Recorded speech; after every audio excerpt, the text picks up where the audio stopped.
მოსკოვში სამხედრო ქვედანაყოფები ამობილიზებული ალა ჯიოევაკი ოსეთის დატოვებით უმუქრება ეს და სხვა თემები უახლოესი 1 საათის განმავლობაში თქვენ უყურებთ ახალ ამბებს 6 საათზე. ფანასკერტელის ქუჩაზე გაჩენილ ხარჯზარს 2 ადამიანი დედაშვილი მეგი და გოგი კვაჭაძეები ემსხვერპლენ ხანძრის გამომწვევი მიზეზი სავარაუდოდ თამბაქო გახდა. კვაჭაძეების მეზობლებმა საგანგებო სიტუაციების სამსახურს მას შემდეგ მიმართეს რაც მოხუცმა ქალბატონმა შველა ითხოვა. მეხანძრეებმა ცეცხლის ლოკალიზება მალევე შეძლეს.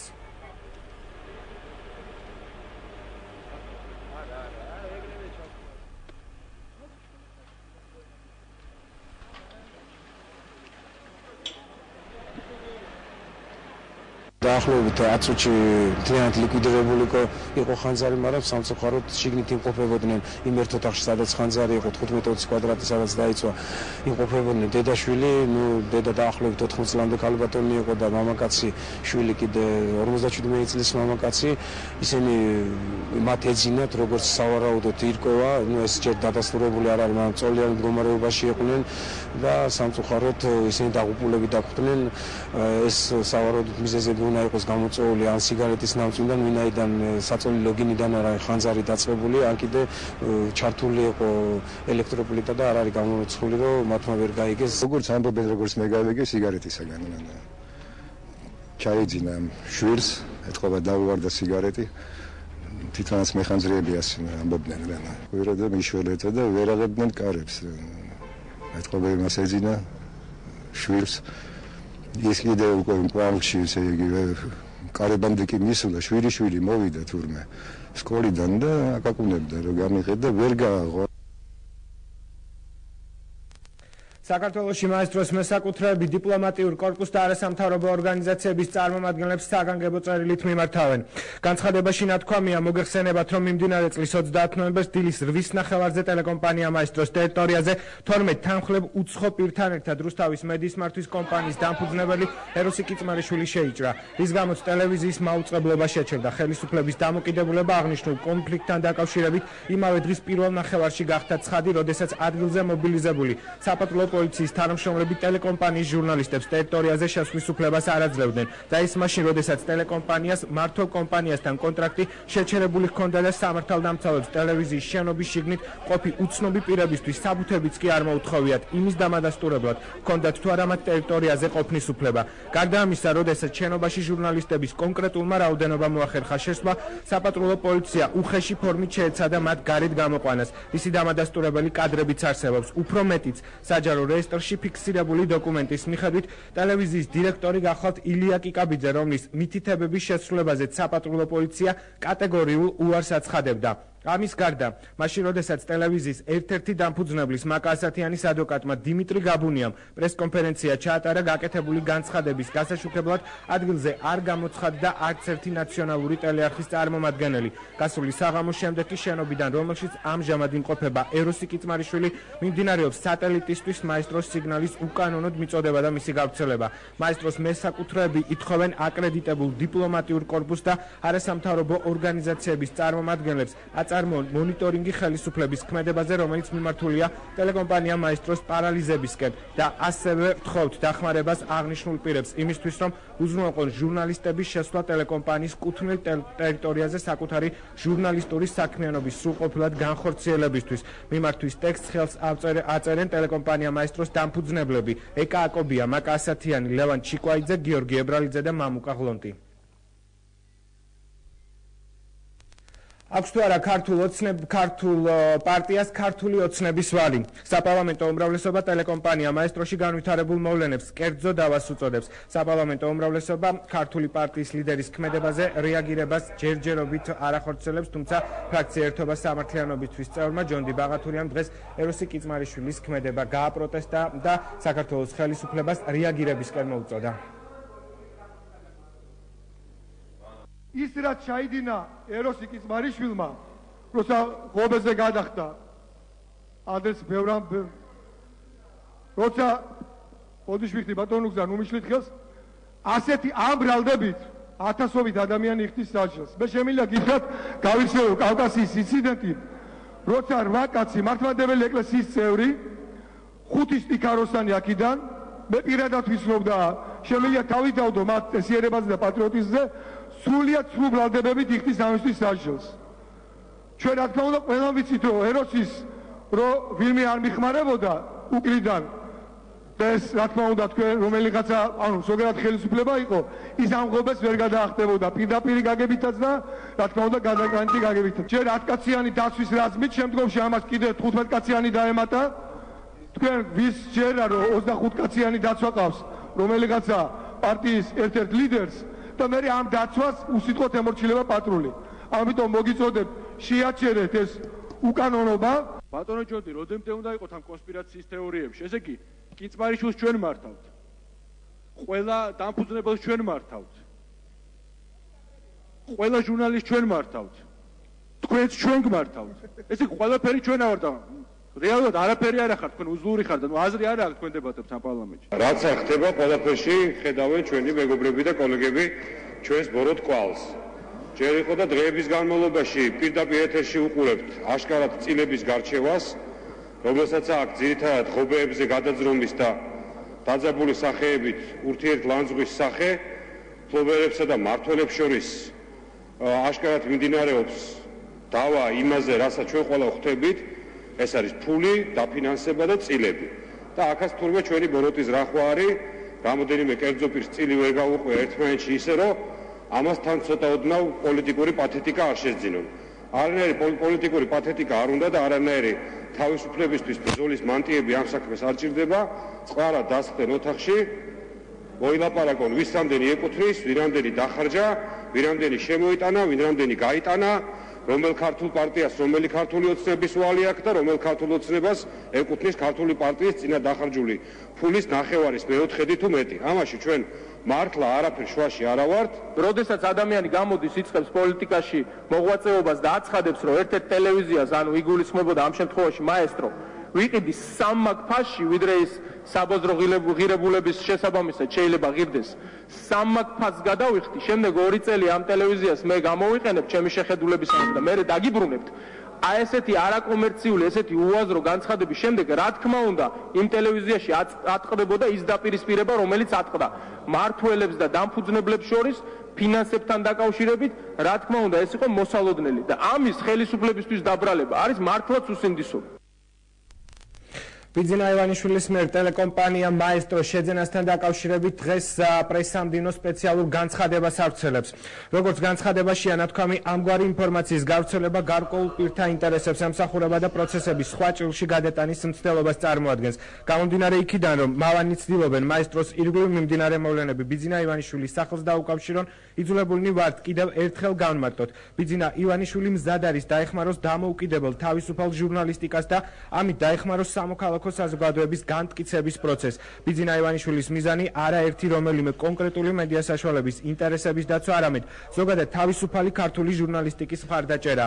ამ მიზნით ბიძინა ივანიშვილი ხვდებოდა და მომავალშიც შეხვდება ბეჭდური და ელექტრონული მედიის წარმომადგენლებს. ხმები ბიძინა ივანიშვილის მიერ ტელეკომპანია მაესტროს შესყიდვის სურვილის შესახებ სიმართლეს არ შეესაბამება. იგი გარკვეულ პირთა ინტერესებს ემსახურება და პროცესების სხვა ჭრილში გადატანის მცდელობას წარმოადგენს. ბიძინა ივანიშვილი არაპირებს საზოგადოებისგან მალულად არანაირი მოლაპარაკების წარმოებას, მათ შორის მედია საშუალებების შესყიდვის თაობაზე და თუ მომავალში ბიძინა ივანიშვილი გადაწყვეტ შეიძინოს ესა თუ ის მედია კომპანია, ამის შესახებ საჯაროდ და ღიად გახდება ცნობილი, ნათქვამია ივანიშვილის პრესსამდივნოს განცხადებაში. სტუდია მაესტროს ადვოკატი დიმიტრი გაბუნია ეროსი კიწმარიშვილს ლაპარაკის ნაცვლად დოკუმენტებით საუბარს ურჩევს. გაბუნიას თქმით, სანამ მმართველი კომპანიის ხელმძღვანელი განცხადებებს გააკეთებს, შესაბამისი დოკუმენტაცია უნდა მოამზადოს და ინფორმაციას, რომელსაც ავრცელებს, დოკუმენტები უნდა ამყარებდეს. ტელეკომპანია მაესტროსთან დაკავშირებით ინფორმაცია საჯაროა, მათ შორის წილების შესახებაც ამბობს სტუდია მაესტროს ადვოკატი. 2011 წლის 26 მაისის 26 ნოემბრის კრების ოფმის შეფეს ტელეკომპანია მაესტროს პარტნიორთა კრების ოფმი არანაირად არ არის კონფიდენციალური დოკუმენტი. ნებისმიერი საქართველოს მოქალაქეს და არა მარტო საქართველოს მოქალაქეს შეუძლია შევიდეს საიტზე reestri.gov და ეს დოკუმენტი ამობეჭდოს. შესაბამისად, რომელ კონფიდენციალურ დოკუმენტზე საუბრობს ბატონი ეროსი კიწმარიშვილი, ჩემთვის გაუგებარია და მით უმეტეს შემდგომ გაკეთებული დასკვნები. მე მას მოუწოდებდი, როგორც მისი დამსაქმებლების ერთ-ერთი ლოზუნგი იყო საქმე ლაპარაკის ნაცვლად, ხო? დამთავრდა ლაპარაკის დრო და დაიწყო საქმის კეთება და კონკრეტული მტკიცებულებებით საუბარი. აქვე მინდა გადავიდე მაკა ასათიანის 25%-იან წილთან დაკავშირებით, რაც არის სასაცილო და მხოლოდ სიტყვის მასალა 12.5% თუ არის ირაკლი ოქროაშვილის წილი, წარმოადგინოს პატივცემულმა ეროსი კიცმარიშვილმა ამის თაობაზე მტკიცებულება და ჩვენ ამის შემდეგ გავცემთ პასუხი. დღეის მდგომარეობით ოფიციალური მარეგისტრირებელი ორგანო არის საჯარო რეესტრი, სადაც 25%-იანი წილი არის დაფიქსირებული მაკა ასათიანის სახელს. სტუდია მაესტროს ადვოკატი ხელისუფლებასა და ეროსი კიცმარიშვილს შორის საერთოს ხედავს დიმიტრი გაბუნიას თქმით მისი მეუღლის კომპანიას ტაორს ფინანსურმა პოლიციამ შემოწმებასთან დაკავშირებით გაფრთხილება იმ დღეს გაუგზავნა, როდესაც ეროსი კიცმარიშვილი ტელეკომპანია მაესტროს ოფისში შევიდა. ადვოკატი ამბობს, რომ ტაორი უკვე 3 წელი აღარ ფუნქციონირებს, შესაბამისად მისი შემოწმება ამ დრომდე არ მომხდარა. დიმიტრი გაბუნიას თქმით შესაძლოა ეს ფაქტი ხელისუფლების მხრიდან სტუდია მაესტროს ადვოკატზე ზეწოლას ისახავდეს მიზნად. მე როგორც კი პრესკონფერენცია ჩავატარე გუშინ მაკა ასათიანის სახელით, გამოვედი პრესკონფერენციიდან და მირეკავ საკურიერო სამსახური და მეუბნებოდა რომ თქვენ სახელზე არის წერილი საგადასახადოდან. და მივიღე საგადასახადო შეტყობინება კამერალური შემოწმების თაობას. იმ დღეს, როდესაც ბატონი ერასტი კიცმარიშვილი გადაწვა ღობეზე და შეიჭრა მაესტროში. და მე მინდა დავაბრალო ეს ფაქტები ალბათ რაღაც გარკვეულ დამთხევას არ მინდა ჯერ ამის საფუძველი სამართლებრივი არა მაქვს კონკრეტულად ასე ვთქვათ გამოთქვა პრეტენზიები, თუმცა საფიქრალი ფაქტი ნამდვილად არის. საკონსტიტუციო ცვლილებების გამო პარლამენტში საპარლამენტო ოპოზიცია დღეს ერთმანეთს დაუპირისპირდა. დაპირისპირება პარლამენტის დღევანდელ პლენარულ სხდომაზე მას შემდეგ დაიწყო, რაც ფრაქცია ერთობა სამართლიანობის წევრებმა საკონსტიტუციო ცვლილებების პროექტის განხილვის შეჩერება მოითხოვეს, რომლითაც დეპუტატების რაოდენობა 150-დან 190-მდე უნდა გაიზარდოს. განცხადებები განხილვის შეჩერების თაობაზე დეპუტატებმა ჯონდი ბაღათურიამ და დიმიტრი ლორთქიფანიძემ გააკეთეს. ლორთქიფანიძემ საპარლამენტო უმცირესობას მიმართა, რომ ხელისუფლება კონსტიტუციის დარღვევაზე პასუხისმგებლობას საპარლამენტო უმცირესობას აკისრებს და მათ მოუწოდა ამ პასუხისმგებლობაზე უარი თქვათ.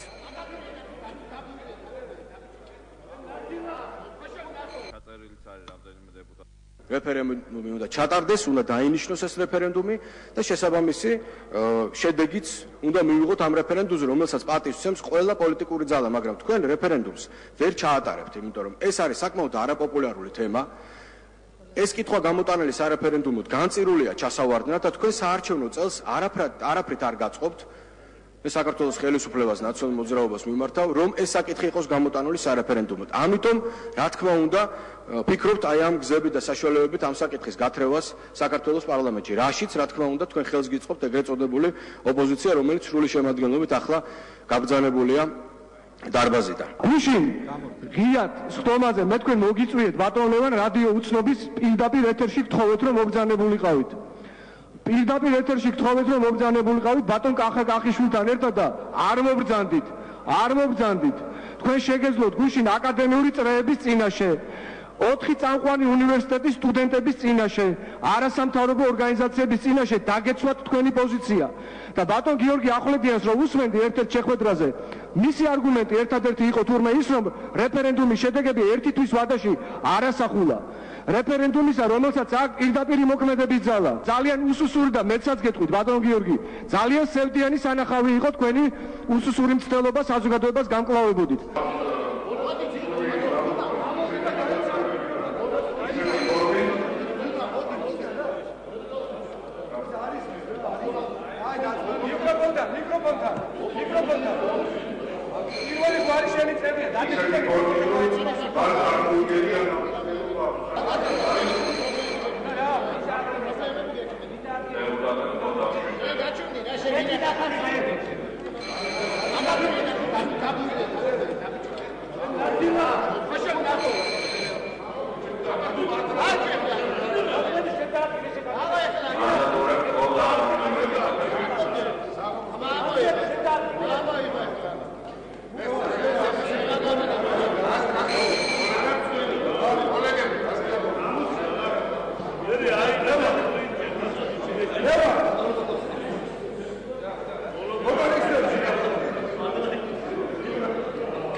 კონსტიტუციურ თემას აქვს ორი მდგენელი. ერთი არის სამართლებრივი და ერთი არის პოლიტიკური. სამართლებრივ საკითხზე ჩვენ შეგვიძლია დაუსრულებლად ღამეების განმავლობაში ვიდაოთ და ბატონმა ლორდ კიბაინძემ ახსენა ასევე ვიყავით მის ეთერში და ვერ ერთ საათი ვიმჟელეთ ბატონ კახიაშვილიც იყო იქ მაგრამ ვერ დავასრულეთ ეს მსჯელობა იმიტომ რომ ეს არის ძალიან რთული თემა რომელიც ეხება ფუნდამენტს ჩვენი სახელმწიფოს იმიტომ რომ თუ კი ღრმად ჩაუღრმავდებით შეიძლება მივიღოთ რომ ეს პარლამენტიც კი არალეგიტიმური და უკანონოა იმიტომ რომ თავის დროზე უკანონო ორგანომ გააუქმა უკანონო პროცედურით ორგანომ უკანონოდ გააუქმა ის არჩევნები იმიტომ რომ ეს უზენაეს სასამართლოს გადასაწყვეტი მაშინ მომენტში არ იყო და თან ცუდად მოიქცა გააუქმა ერთი ბიულეტენი რომელიც იყო პროპორციული და დატოვა მაჟორიტარული და რეფერენდუმი ვერავინ ვერ დამაჯერებს რომ 2003 წლის 2 ნოემბერს თუ გაყალბდა ერთი არჩევნები არ გაყალბდა სხვა ბიულეტენი და სხვა არჩევნები პოლიტიკურ საკითხში მე ვფიქრობ რომ ძალიან უნამოსოდ იქცევიან როგორც ხელისუფლების წარმომადგენლები ასევე ოპოზიციის წარმომადგენლები ხელისუფლების წარმომადგენლები უნამოსოდ იქცევიან იმიტომ რომ ისინი ცდილობენ ოპოზიციის გარკვეულ ნაწილს ასე ვთქვათ შეტენონ და აკიდონ პარლამენტის რიცხოვნობის გაზრდის პასუხისმგებლობა, იმიტომ რომ ყველამ კარგად იცის, რომ ეს პოპულარული თემა მართლა არ არის და საზოგადოების გარკვეული ნაწილისთვის ეს მიუღებელია. ჩვენ მიგვაჩნია, რომ პოლიტიკური კონსენსუსი შეიძლება მაღლა დავაყენოთ, ვიდრე ამ მომენტში საზოგადოების გარკვეული ნაწილის აზრი, სწორედ იმიტომ, რომ ხვალ და ზეგ მათი ინტერესები უფრო მეტად იყოს დაცული პარლამენტში. მინდა მივმართო ბატონ ლევანს, იმიტომ რომ მან ვებხვაძეს, მან მოიხსენია უმრავლესობა, როგორც უსინდისოები, იმიტომ რომ რაღაც პირობებს არ ასრულებენ და ბატონ ლევანს მე მინდა შევახსენო. უსინდისობა არის ის, სწორედ, როდესაც მათი მხრიდან წამოსული ინიციატივა 190 კაცამდე გაზრდასთან დაკავშირებით საპარლამენტო სიითის შემადგენლობის. ძალიან კარგად იცის, რომ ეს მათი მხრიდან მოდიოდა ეს ინიციატივა, ძალიან კარგად იცის ისიც, რომ ამას ჩვენ კომპრომისის სახით დავეთანხმეთ, იმიტომ რომ ყოფილიყო მრავალპარტიული პოლიტიკური პლურალიზმი ყოფილიყო პარლამენტში. საკონსტიტუციო ცვლილებების პროექტის გარდა დღეს ოპოზიციური პარტიების პრეტენზია ხელისუფლებამ იმითაც დაიმსახურა, რომ ქალაქი ლაზიკას მშენებლობა უნდა დაიწყოს. აღნიშნულთან დაკავშირებით დღეს პარლამენტში მცირეოდენი დებატებიც გაიმართა. პარტიას, რომელიც ეწინააღმდეგება ქვეყნის განვითარებას საქართველოში შანსი არ აქვს. მინაშვილმა აღნიშნა, რომ ახალი ქალაქი, რომლის აშენების პირობაც ხელისუფლებამ დადო, მოდერნიზაციისა და განვითარების სიმბოლოა. ლაზიკას მშენებლობასთან დაკავშირებით განცხადება პრეზიდენტის პრესპიკერმა მანანა მანჯგალაძემაც გააკეთა. 2011-12 წლების განმავლობაში ექსპლუატაციაში შევა ახალი თანამედროვე სამედიცინო დაწესებულებები მთელი ქვეყნის მასშტაბით. კიდევ ერთი თემა, რაზეც მინდა თქვენი ყურადღება გავამახვილო, ეს არის ძალიან საინტერესო გადაწყვეტილება, რომელიც გასულ კვირას გაცხადდა ქალაქ ზუგდიდში. ეს არის იდეა ახალი ქალაქის ლაზიკას მშენებლობის შესახებ შავი ზღვის სანაპიროზე, ფუცსა და ანაკლიას შორის ტერიტორიაზე. სახელი ლაზიკა არ არის შემთხვევითი და ეს სახელწოდება ისტორიულ სინამდვილეს ეფუძნება და სწორედ ამ რეალობიდან არის გამომდინარე. ეს არის ახალი სავაჭრო, ეკონომიკური და კომერციული ცენტრი და ის ფუნქციონირებს არა მარტო დასავლეთ საქართველოსთვის, არამედ მთელი ქვეყნისათვის. ეს იქნება თანამედროვე ქალაქი, რომელზეც მუშაობა კონცეფციის დონეზე უკვე დაწყებულია. დასაზღვრულია ასევე ახალი პორტის მშენებლობა. მნიშვნელოვანია ისიც, რომ ფუცში აშენდება აეროპორტი. აქვე მინდა გითხრათ, რომ უკვე მუშაობს ქართველი და უცხოელი არქიტექტორების დიდი ჯგუფი. დასაზღვრულია როგორც სახელმწიფო ინვესტიციები, თუმცა როგორც გითხარით, გათვალისწინებულია და ჩაიდება და მოზიდული იქნება ასევე ინვესტიციები. რუსეთში გამართული არჩევნები დემოკრატიის პრინციპებს ეწინააღმდეგება. ამის შესახებ დღეს საქართველოს პარლამენტში დეპუტატები აცხადებდნენ. ისინი ამბობენ, რომ საპარლამენტო არჩევნების დასრულების შემდეგ დაწყებული საპროტესტო აქციები სწორედ მედვედევის მიერ გადადგმულ ნაბიჯს უკავშირდება, რომელიც პუტინის ხელისუფლებაში წლების მანძილზე დარჩენას გულისხმობს. ორი ძალიან ამ დებატებში, რომელიც ალბათ ვერც ავტორიტარულმა მეთოდებმა და ადმინისტრაციულმა რესურსმა, ვერც სრულმა მანიპულაციამ მედია სივრცეში ვერ შეაძლებინა მართლ პარტიას, პუტინის პარტიას, ბიუროკრატიულ პარტიას უმრავლესობის მოპოვება და ის რომ პროცესები წავა უფრო და უფრო თქვათ განვითარებისაკენ, კრიზისული მოვლენების განვითარებისაკენ, ეს არის ძალსახა. საზოგადოება ძალიან ჯანსაღად, ძალიან ნათლად აფასებს თუ რას წარმოადგენენ ეს ადამიანი. თავდროსული საზოგადოება, რაც მნიშვნელოვანია ამ ქვეყნის შემდგომი მოდერნიზაციისთვის და მოდერნიზებული რუსეთი სასიკეთოდ მნიშვნელოვანია დასავლეთსაც და ჩვენთვისაც. ამიტომ იქ ვითარება იცვლება და დავუკვირდეთ მოვლენებს. საინტერესოა ის, რომ უფრო მზარდია ეს უკმაყოფილება, უფრო მზარდია საპროტესტო განწყობები რუსეთის საზოგადოებაში. ეს კიდევ ერთხელ არის სერიოზული ნაბიჯი. საქართველოს ოკუპირებულ ტერიტორიებზე რუსეთის საპარლამენტო არჩევნების ჩატარების ფაქტს საქართველოს საგარეო საქმეთა სამინისტრო გმობს და საგანგებო განცხადებას ავრცელებს. Როგორც განცხადებაში აღნიშნული, რუსეთის ფედერაციამ 2011 წლის 4 დეკემბერს ოკუპირებულ აფხაზეთსა და ცხინვალის რეგიონში უკანონოდ საერთაშორისო სამართლის ფუნდამენტური პრინციპების დარღვევით საქართველოს ცენტრალურ ხელისუფლებასთან შეუთანხმებლად სახელმწიფოს სათადბიროს არჩევნები ჩაატარა. ოკუპირებულ ტერიტორიებზე რუსეთის ცენტრალურმა საარჩევნო კომისიამ გახსნა 12 ეგრეთ წოდებული არჩევნოუბანი, ხოლო არჩევნებში მონაწილეობა მიიღო ოკუპირებული ტერიტორიების მოსახლეობის იმ ნაწილმა, რომელთაც უკანონოდ ჩატარებული პასპორტიზაციის შედეგად რუსული პასპორტები დაურიგდათ. ამ ქმედებით რუსეთის ფედერაციამ კიდევ ერთხელ დაარღვია საერთაშორისო სამართლის საყოველთაოდ აღიარებული პრინციპები, ნათქვამია საგარეო უწყების განცხადებაში. საქართველოს საგარეო საქმეთა სამინისტრო მოუწოდებს საერთაშორისო თანამეგობრობას ადეკვატური შეფასება მისცეს აღნიშნულ დარღვევას. შეგახსენებთ, რუსეთში სახელმწიფო სათათბირო არჩევნები კვირას გაიმართა. საარჩევნო უბნები ოკუპირებულ ცხინვალსა და აფხაზეთშიც იყო გახსნილი. საქართველოს პრეზიდენტის პრესპიკერი მანენა მანჯგალაძე რუსეთში ჩატარებულ საპარლამენტო არჩევნებს დღეს გამოეხმაურა.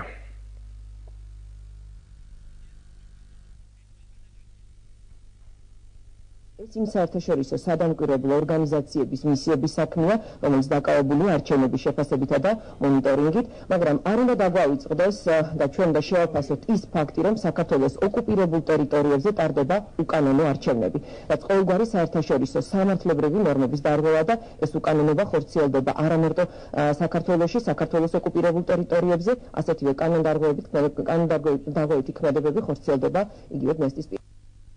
რუსეთის შინაგან საქმეთა სამინისტრომ რამდენიმე წუთის წინ ოფიციალურად დაადასტურა ინფორმაცია იმის შესახებ, რომ სამხედრო ქვედანაყოფებია მოსკოვის ცენტრში თავმოყრილი და ეს განპირობებულია მოქალაქეების უსაფრთხოებიდან გამომდინარე. რუსეთის მთავრობამ აღნიშნული გადაწყვეტილება მას შემდეგ მიიღო, რაც გუშინ დედაქალაქში მასობრივი აქცია გაიმართა. ათასობით მოქალაქემ საპარლამენტო არჩევნების შედეგები გააპროტესტა, პოლიციამ მასამდე ადამიანი დააკავა. საკანონმდებლო არჩევნები რუსეთში კვირას გაიმართა, მმართველმა ეძნაია რასიამ ხმათა უმრავლესობა მიიღო, თუმცა 2007 წელთან შედარებით პარტიის მიმართ მოსახლეობის მკვეთრად დაბალი მაჩვენებელი და მხარდაჭერა დაფიქსირდა.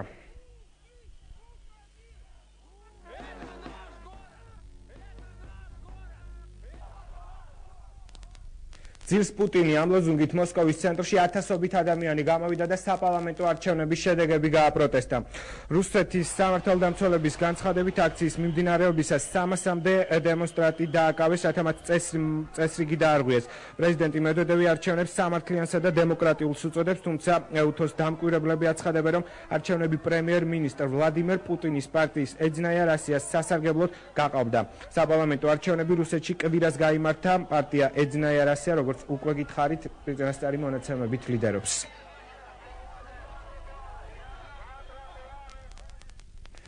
რუსეთში გამართულ არჩევნებს თეთრი სახლი ეხმაურება. თეთრი სახლის პრესპიკერმა ჯეი კარნიმ რუსეთში ჩატარებული საპარლამენტო არჩევნები მკვეთრად გააკრიტიკა, როგორც მან აღნიშნა EUTOS მიერ გამოქვეყნებული მოხსენების მიხედვით, რუსეთში არჩევნებმა სერიოზული დარღვევები ჩაიარა.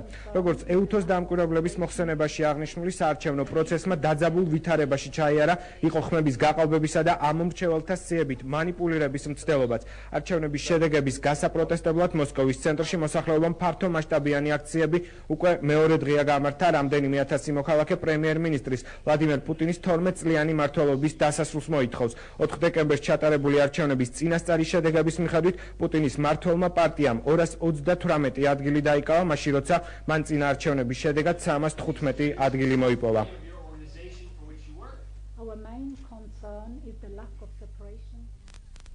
შტატების სახელმწიფო მდივანი ჰილარი კლინტონი რუსეთში ჩატარებულ არჩევნებს უკვე გამოეხმაურა. სახელმწიფო მდივანმა ეს განცხადება ვილნიუსში საგარეო საქმეთა მინისტერიალის შეხვედრაზე გააკეთა.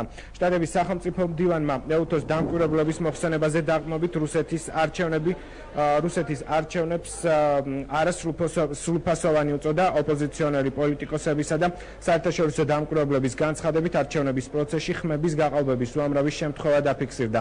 ლიტვის დედაქალაქში რუსეთის პირველი დიპლომატიც იმყოფება, თუმცა სერგეი ლავროვისა და ჰილარი კლინტონის პირისპირ შეხვედრა ჯერჯერობით არ გამართულა.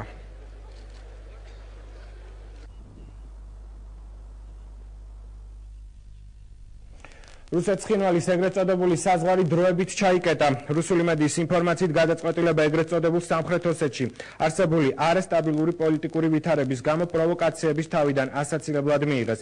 დღეს გამთენიისას ეგრეთ წოდებულ სამხრეთ ოსეთის გენერალური პროკურორის თეიმურას ხუგაევის საცხოვრებელ ბინას ტანკსაწინააღმდეგო ტყვიან ფრქვევებისგან ესროლეს. ხუგაევის ინფორმაციით ინციდენტი 5 საათსა და 10 წუთზე მოხდა. არავინ დაშავებულა, თუმცა მისსა და მეზობლების ბინებში მინებია ჩამსხვრეული. მარიონეტული რეჟიმის ლიდერმა ედუარდ კოკოითიმ კი მოხდარ ფაქტს კარგად დაგეგმილი პროვოკაცია უწოდა. და ინფორმაცია, რომელიც ცოტა ხნის წინ გახდა ცნობილი, ცხინვალში ეგრეთ წოდებულ პრეზიდენტობის ყოფილი კანდიდატის ალა ჯიროევას მომხრეები დააკავეს. სააგენტო რესის ინფორმაციით დაკვირვებულობს ავტომატური იარაღი და დიდი ოდენობით საბრძოლო მასალები აღმოუჩინეს. დაკვირვებულები არ უარყოფენ, რომ ისინი ალა ჯიროევას ორგანიზებულ აქციებში მონაწილეობდნენ, მაგრამ ეს არ გამხდარა მათი დაკავების მიზეზი. ამ ადამიანების აყვანა იარაღისა და საბრძოლო მასალების უკანონო შენახვა ტარების ბრალდებით მოხდა. განაცხადა ეგრეთ წოდებულ სამხრეთ ოსეთის დე-ფაქტო გენერალურმა პროკურორმა ელდარ კოკოევმა. ეგრეთ წოდებულ სამხრეთ ოსეთში ვითარება დე-ფაქტო საპრეზიდენტო არჩევნების შემდეგ დაიძაბა. ასევე დღის მანძილზე გაწვდით ინფორმაციას, რომ ალა ჯიროევა პოლიტიკურ თავშესაფარს ითხოვს ეგრეთ წოდებულ სამხრეთ ოსეთის პრეზიდენტობის ყოფილმა კანდიდატმა. სააგენტო ინტერფაქსთან საუბარში განაცხადა, რომ სავარაუდოდ პოლიტიკურ თავშესაფარს მოითხოვს. აღნიშნული განცხადება მან უზენაესი სასამართლოს დღევანდელი გადაწყვეტილების საპასუხოდ გააკეთა, რომელმაც ჯიროევას სარჩელის განხილვაზე უარი თქვა. დაუბრუნებენ თუ არა ივანიშვილის მოქალაქეობას, ამის შესახებ ჩვენ რამდენიმე წუთში ვისაუბრებთ.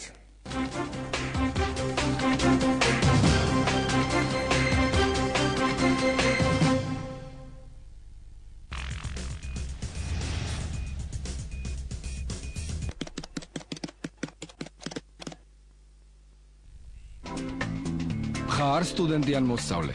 მაშინ 1 იანვრამდე გაწევრიანდი ბალის სტუდენტთა და მოსწავლეთა კლუბში და მიიღე საჩუქრად 3 ლარი ანგარიშზე და ყოველ თვე უფასო წუთები და SMS-ები. იყავი ახალგაზრდა. აირჩიე ბალი.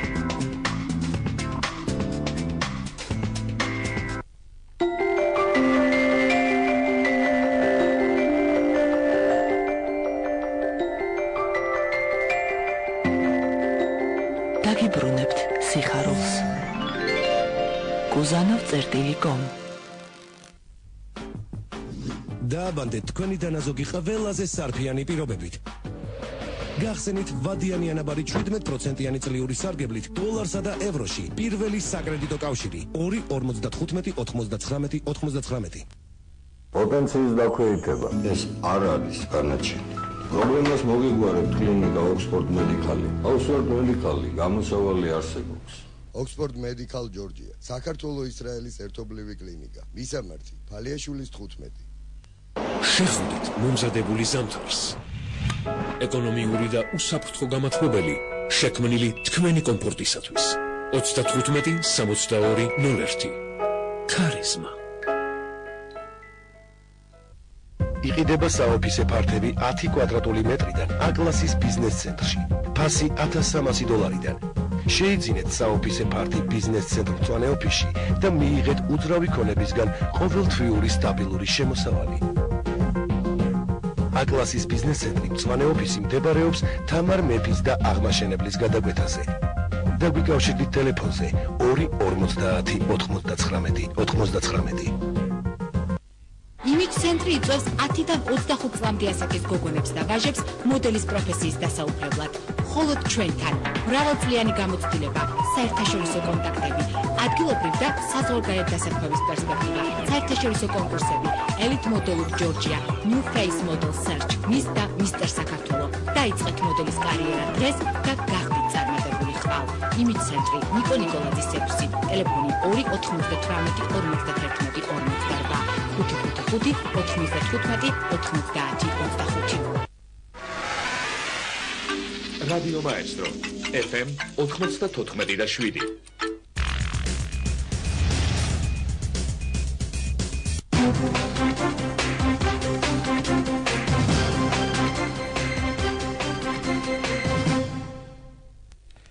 ებრაელი ბიზნესმენების გათავისუფლებას დღეს პრეზიდენტის პრესსპიკერი გამოეხმაურა ამის შესახებ რამდენიმე წუთში.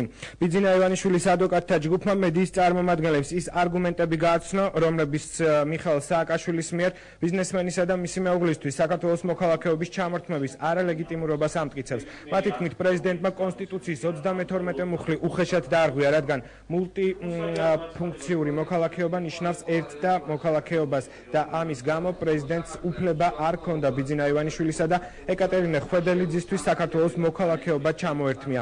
რაც შეეხება ეკატერინე ხვედელიძის მოქალაქეობას, მას საფრანგეთის მოქალაქეობა მიღებული ჰქონდა თებერვალში, სააკაშვილმა კი მას საქართველოს მოქალაქეობა ივლისში მიანიჭა. ამიტომ ის მოსაზრება, რომ თითქოს ხელისუფლებამ არ იცოდა ბიზნესმენის მეუღლის მოქალაქეობის საკითხი, სიცრუეა.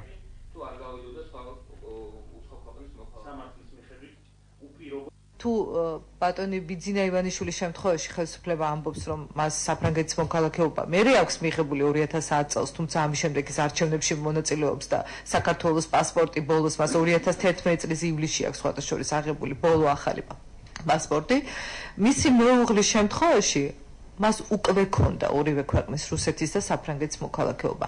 აქ რა არგუმენტი აქვს ხელისუფლებას? შიდა კანონმდებლობით აქტის ბათილად ცნობის ორი პირობა არსებობს. ერთი, როდესაც იგი გამოსცა არაუფლებამოსილმა პირმა და ამ შემთხვევაში ჩვენ გვაქვს შემთხვევა, როდესაც პრეზიდენტმა გამოსცა აქტი, რომლის გამოცემის უფლება მას არ აქვს, რადგან ადმინისტრაციულ სამართალში მოქმედებს პრინციპი, ის რაც არ არის დაშვებული, ის აკრძალულია.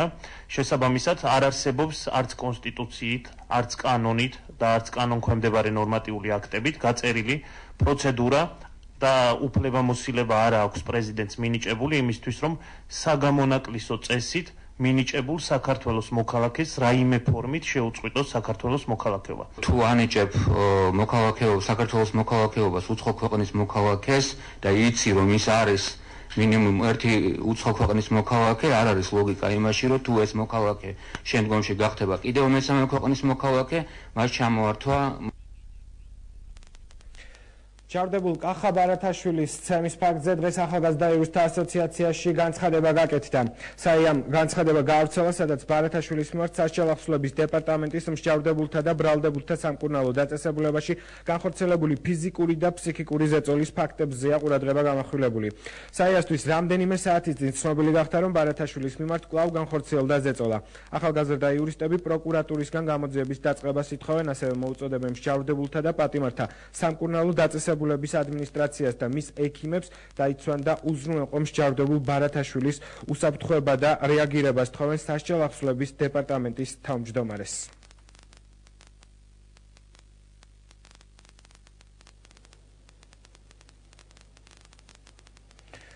გარიგებით, რომელიც ებრაულ მხარესთან დაიდო, ქართულმა მხარემ 70 მილიონი დოლარი დაზოგა. ამის შესახებ საქართველოს პრეზიდენტის პრესსპიკერმა მანენა მანჯგალაძემ დღეს გამართულ ბრიფინგზე განაცხადა.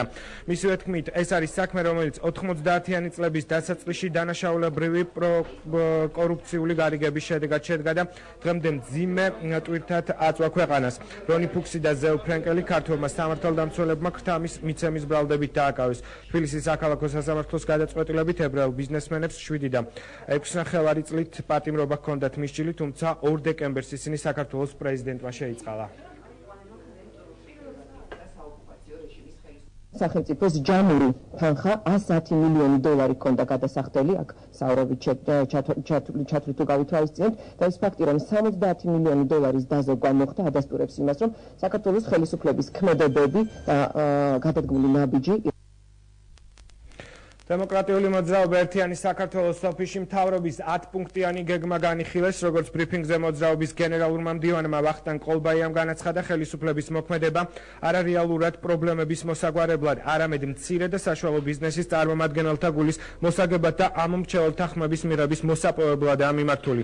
დემოკრატიული მოძრაობის შეფასებით მთავრობის 10 პუნქტიანმა გეგმამ ეკონომიკის განვითარების ვირტუალური ხედვა წარმოაჩინა, რომელიც არ გვიჩვენებს რეალურ გზას, რომ მოქალაქე უზრუნველყოფილი იქნება ღირსეული საცხოვრებელი გარემოთი.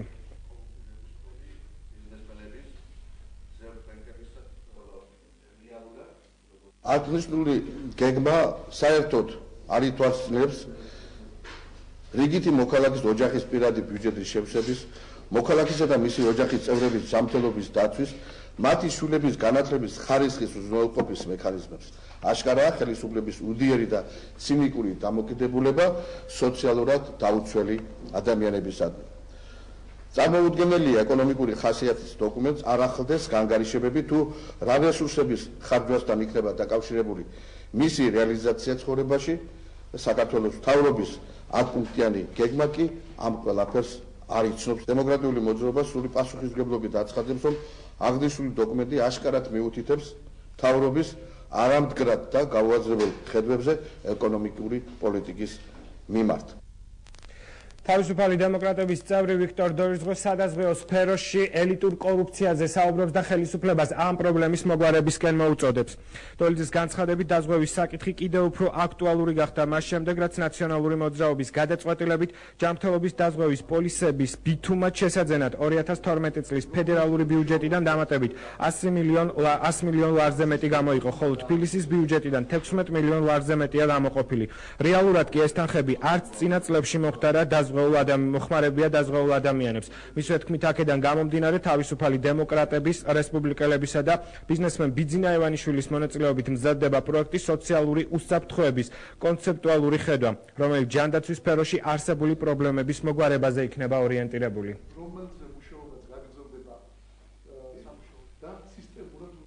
ბიუჯეტის ფორმირება საქართველოში მიმდინარეობს ძალიან მანკიერი პრაქტიკით. და ეს პირველი და მეორე წელი არ არის.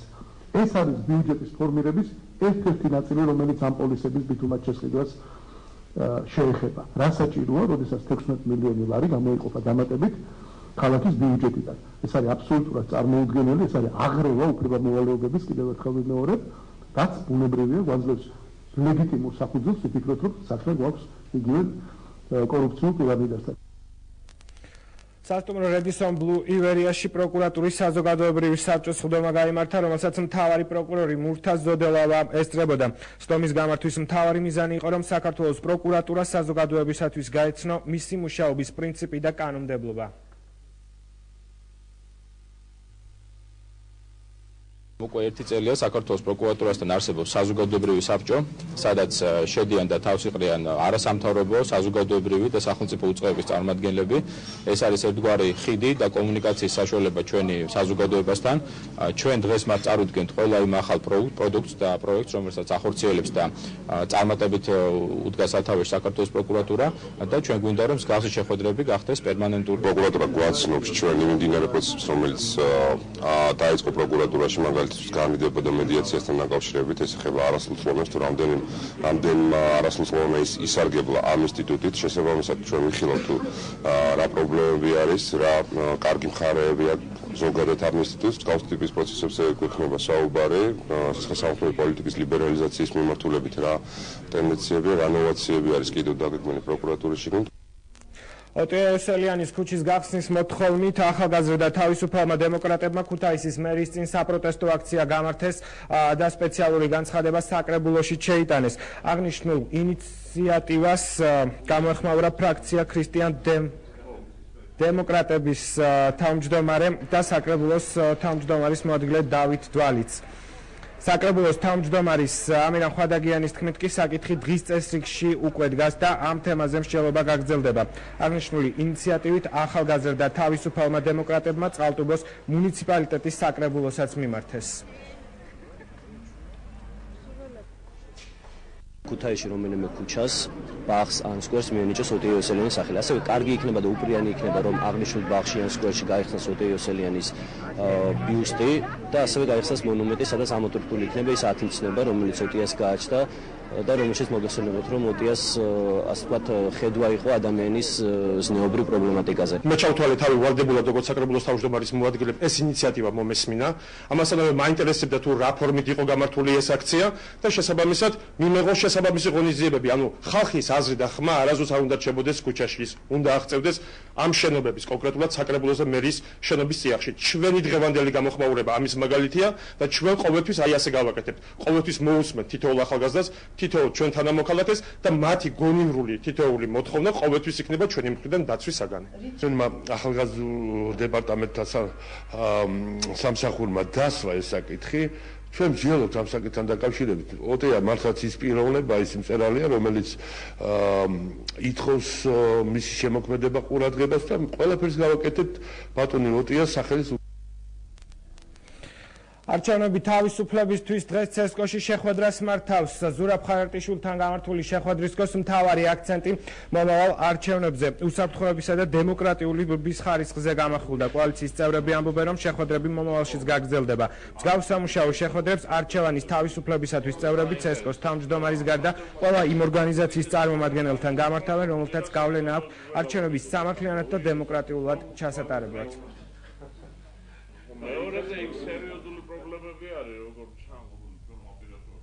საუბრობდით, რა შეგვიძლია გავაკეთოთ ამორჩეულთა განათლების პროგრამის მხრივ, როგორ შეგვიძლია თქვათ დავხვეწოთ პროცედურები და გარკვეული სახელმძღვანელოები შეიქმნას დაინტერესებული მხარეებისთვის, რომ კონკრეტულად გაიწეროს მათი ფუნქციები, ვალდებულებები, რომ ამოიფრას კონფლიქტები, იყოს უფრო უკეთესი ურთიერთგაგება და უკეთესად ჩატარდეს საარჩევნო პროცედურა. განვიხილეთ რამდენიმე თემა, რომელიც ეხებოდა არჩევნების ორგანიზებას, როგორც საარჩევნო დღეს, ისე წინა საარჩევნო პერიოდს.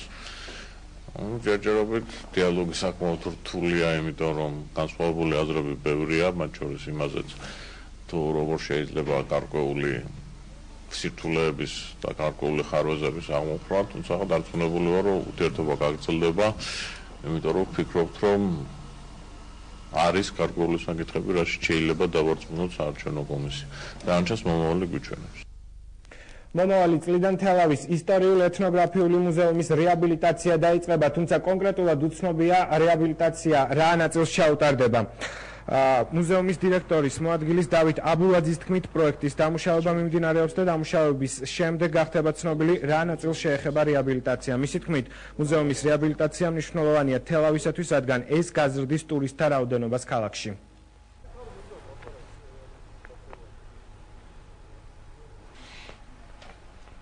რეაბილიტაცია ხდება სრული, გარკვეული კვლევები ჩატარდება ალბათ როგორი სახე ჰქონდა ეს პირვანდელთან მიახლოვებული მაქსიმალურად სასახლეს და დაწყებული ესე იგი სახურავიდან აი ვიტრაჟების ამოსვლა, ხელმასალა, რომელიც კი მოიაზრება, რომ აუცილებლად არის გამოსაცვლელი და კარგი სახე უნდა მიიღოს, ისეთი რომ მისაღები იყოს.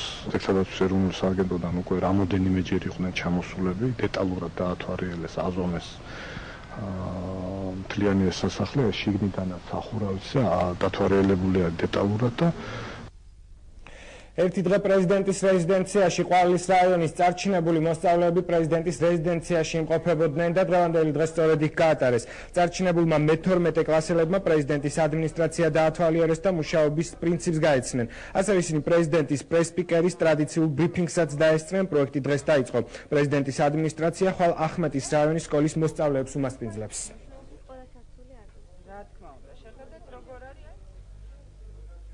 ყვავილის რაიონის სკოლიდან ვიმყოფებით ჩვენ წარჩინებული მოსწავლეები. დღეს პრეზიდენტის სასახლეში მოგვიწვიეს, რათა დაგვეთვალიერებინონ თუ როგორ მუშაობს სხვადასხვა განყოფილება. დღეს ჩვენ ამ წუთას ვიმყოფებით პრესის განყოფილებაში და ვეცნობით თუ როგორ ხდება მასალების შეკრება და შეფუთვა. ძალიან საინტერესოა ჩემთვის, იმიტომ რომ ვეცნობი პრეზიდენტის ადმინისტრაციის მუშაობას და ძალიან მომწონს მათი საქმიანობა. 6 დეკემბრის მთავარ თემებს ჩვენ ზუსტად 9 საათზე შევაჯამეთ, მანამდე კი საინტერესო გადაცემები და სტუმრები გელოდებათ მაესტროს პირდაპირ ეთერში და ასევე შეგიძლიათ დღის საინტერესო ამბებს მოусმინოთ რადიო მაესტროს პირდაპირ ეთერში.